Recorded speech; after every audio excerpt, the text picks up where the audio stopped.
doing what we want to do, that we're missing that still small voice that says, don't go right, go left.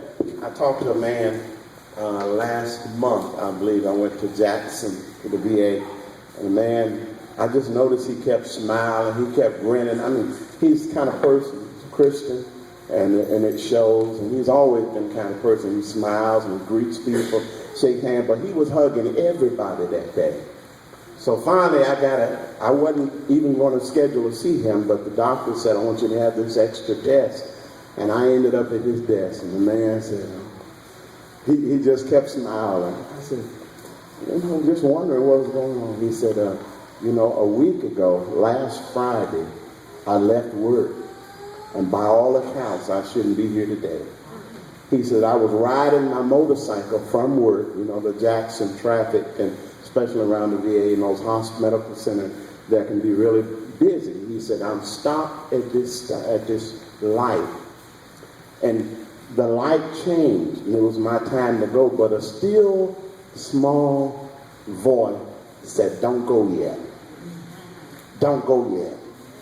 And he said about the time that it took him to realize that, okay, this is God speaking, in front of him, a white truck plowed through the median, which would have killed him instantly.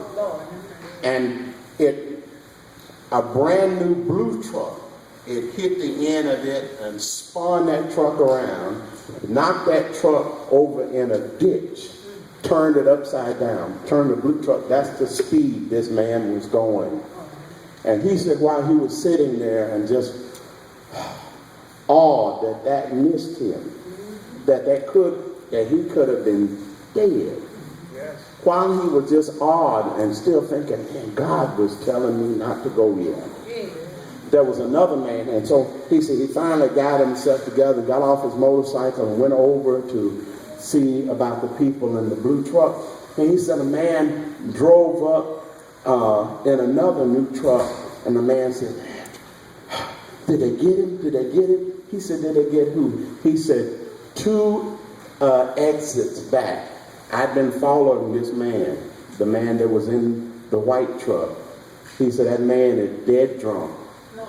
And he hit me 2 exits back, and I've been trying to catch up with him.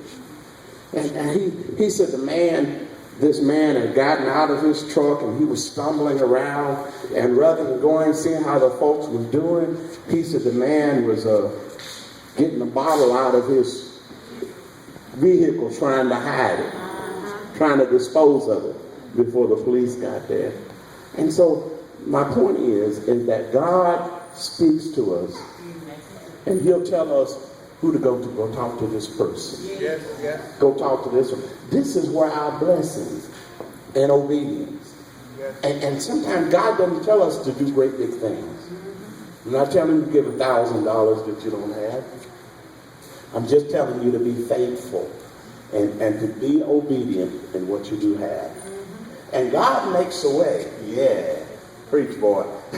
So he makes a way that if we are obedient to him, he'll put people in our way that's going to bless us with what we do. Yes, sir. Oh, my goodness.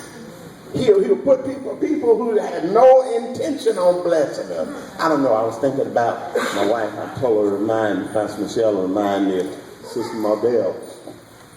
Sister Mostella, I think, works with somebody who's giving away. Heard that we were establishing a nursery in our church and gave us a baby crib. And all the fixings, yep. Y'all know you get some mattresses from people, used mattresses, and this one ain't got no stains. It look like it's wrapped up like it's new. The whole crib. So God, and that's just not just one time, but over and over. That's how you know that you're in the will. And I want to be in the will. I want to be obedient to him and what he says to do. And when we do that, there's no blessing that God will deny us. He'll make